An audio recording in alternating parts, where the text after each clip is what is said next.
Good evening to all. आज हम लोग फिजिक्स का एक टॉपिक डिस्कस करेंगे, centre of mass. Centre of mass की डेफिनेशन क्या कहती है वो देखिए यहाँ पे लिखी हुई है। हम लोग इसको डेफिनेशन को समझ लेते हैं, उसके बाद इसका एक डेमो समझ लेंगे हम लोग। तो एक पॉइंट होता है जहाँ पर किसी भी ऑब्जेक्ट का पूरा मास कंसंट्रेट करे, उसे हम लोग सेंटर ऑफ मास कहते हैं। अब कंसंट्रेट का मतलब क्या होता है? मतलब ये कि किसी भी ऑब्जेक्ट का एक ऐसा पॉइंट जहां पर ऑब्जेक्ट के सारे मास कंसंट्रेट करते हैं, जब हम लोग उस पॉइंट के ऊपर सपोर्ट देते हैं तो पूरा का पूरा मास जो है वो बैलेंस हो जाता है। इसी चीज को हम लोग फिजिक्स में सेंटर ऑफ मास कहते हैं।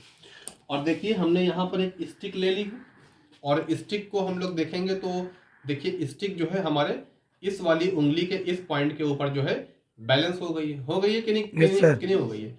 तो ये पूरे ऑब्जेक्ट का जो मास है वो इस पॉइंट पर, जिस पॉइंट पे हमने अपनी फिंगर से इसको सपोर्ट दिया है, यहाँ पर कंसंट्रेट जे कर रहा है। तो जैसे ही हमने इस वाले पॉइंट पर सपोर्ट दिया, पूरा का पूरा जो ऑब्जेक्ट है वो बैलेंस हो गया। ठीक है, लेकिन सेंटर ऑफ मास में एक चीज और भी है। अगर मान लीजिए हम लोग इस वाले एंड पर वेट गेन करें या इस वाले मतलब एंड पर वेट जो है लगाएं, तो फिर क्या होगा कि जिस एंड पर वेट लग जाएगा उस एंड पर सेंटर ऑफ मास उस साइड पर आपका सरक जाएगा। ठीक है, जैसे कि एक डेमो के लिए हम लोग देख लेते हैं। ये हमारा पेन है, तो देखिए पेन का जो सेंटर ऑफ मास है वो बेसिकली ये वाला पॉइंट है जो बिल्कुल पेन का मिड पॉइंट है।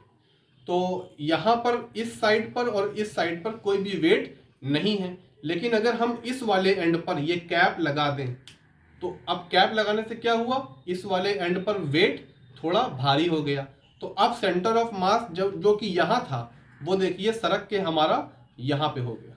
और अगर हम इस वाले पॉइंट पर इसको दोबारा से बैलेंस करने की कोशिश करेंगे तो हमारा ऑब्जेक्ट नीचे फेल डाउन हो जाएगा और सेंटर ऑफ मास का कॉन्सेप्ट समझ में क्लियर नहीं होगा। जैसे जैसे एंड के ऊपर वेट बढ़ता जाएगा, सेंटर ऑफ मास जिस तरफ वेट है उस तरफ आपका सरकता जाएगा।